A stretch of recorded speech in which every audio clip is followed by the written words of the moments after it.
Melanjutkan materi kejayaan intelektual, ilmuwan, dan ulama Islam Daulah Abbasiyah.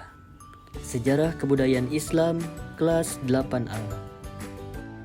Para ulama Daulah Abbasiyah yang mendunia. Yang pertama, Imam Bukhari, bernama Abu Abdullah Muhammad bin Ismail al-Bukhari, dan ayahnya yang bernama Ismail bin Ibrahim yang dikenal dengan orang yang waro'. Sejak berumur 10 tahun, beliau menuntut ilmu dan mengembara di berbagai wilayah seperti Mekah, Mesir, dan Syam. Dari hasil pengembaraan tersebut, lahirlah karya yang paling terkenal yaitu kitab hadis Sahih Al-Bukhari yang hingga kini menjadi referensi penting bagi umat Islam di seluruh dunia. Akhir hayatnya, Imam Al-Bukhari wafat pada malam Idul Adha tahun 256 Hijriah pada umur sekitar 62 tahun.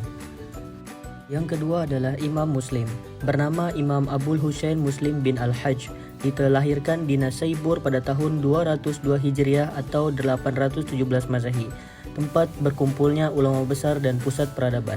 Pada usia 10 tahun, beliau berguru pada seseorang ahli hadis yang bernama Imam Ad-Dakhili. Sejak kecil, beliau dikenal sangat cerdas, memiliki hafalan kuat dan mencintai ilmu hadis. Ketika dalam periwayatan hadis, beliau berani mengkoreksi kesalahan ketika ada yang salah dalam perawi hadisnya. Sehingga beliau banyak sekali membuat karya yang terkenal, salah satunya yang dijadikan referensi yaitu kitab Sahihul Muslim. Yang ketiga adalah Imam Abu Daud, bernama Sulaiman bin Al-As Al-Ajidi As-Sijistani, lahir di Sijistan pada tahun 202 Hijriah.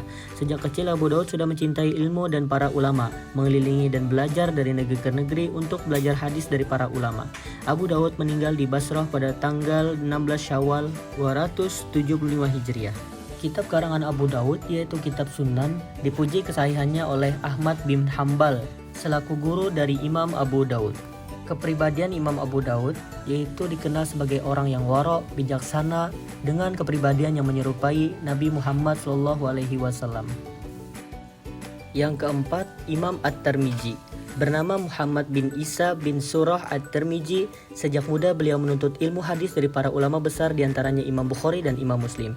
Selama berguru dengan Imam Bukhari dan Imam Muslim, Imam At-Tirmidzi membuat kitab yang terkenal sampai sekarang yaitu Kitab Sunan At-Tirmidzi yang disebut sebagai kitab induknya hadis Hasan. Setelah melalui perjalanan panjang dalam menuntut ilmu, 4 karya beliau inilah yang menjadi referensi sampai sekarang, yaitu terdiri dari 4 macam.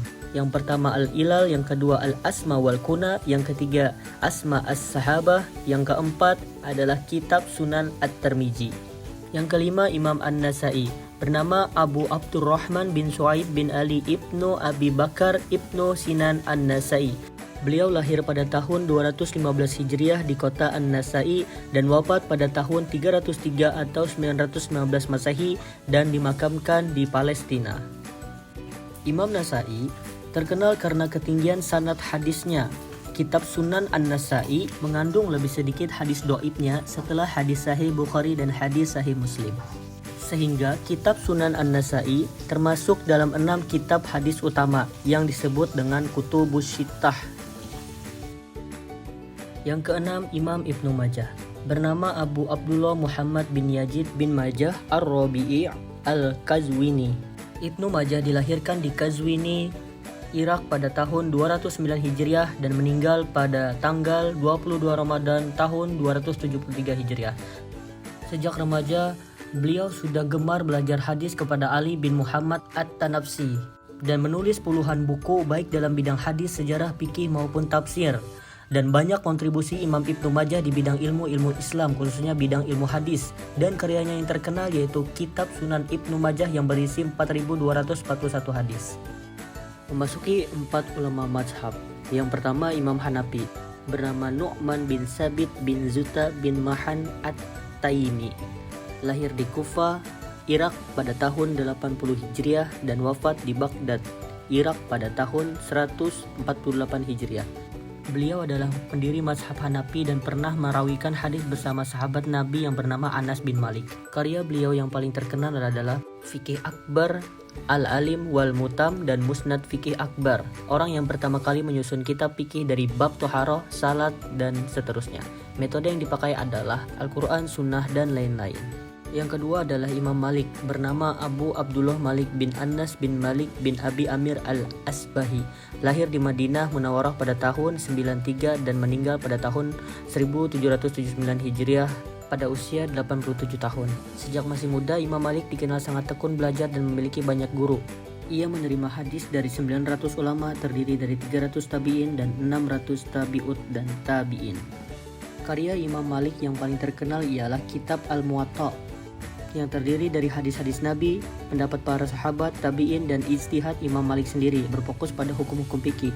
Imam Malik menyusun mazhabnya atas 4 dasar rujukan. Yang pertama, kitab suci Al-Quran, sunnah Rasul, ijtima, dan qiyas.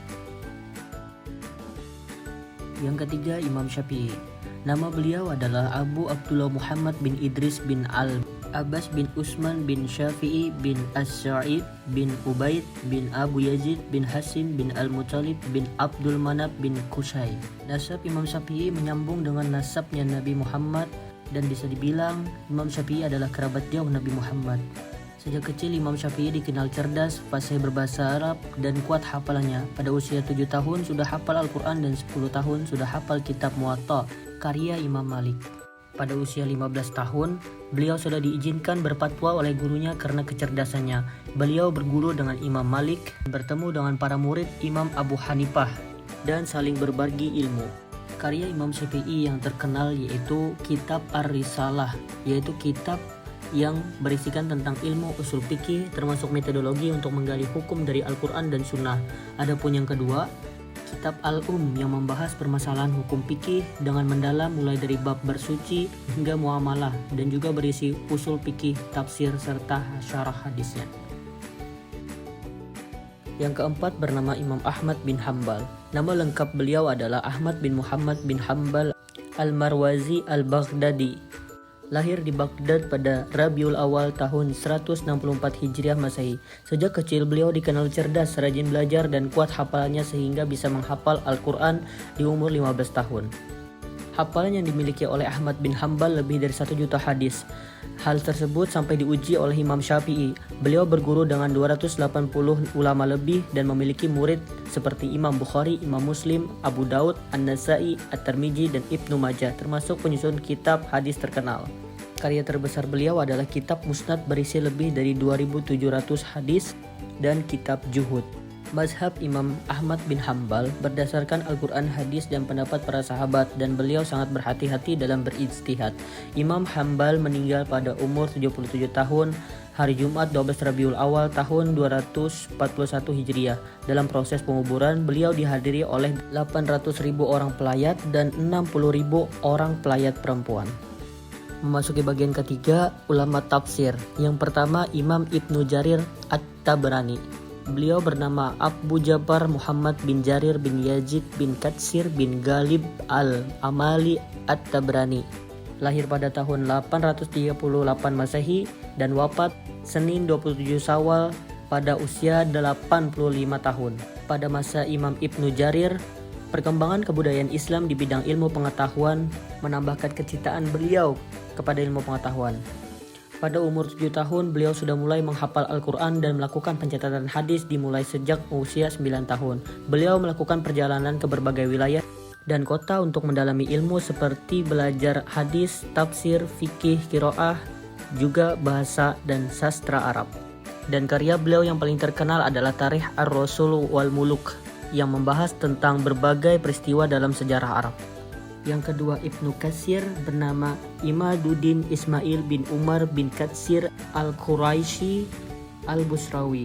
Dilahirkan di Mijdal, sebuah tempat di kota Basrah pada tahun 701 Hijriah.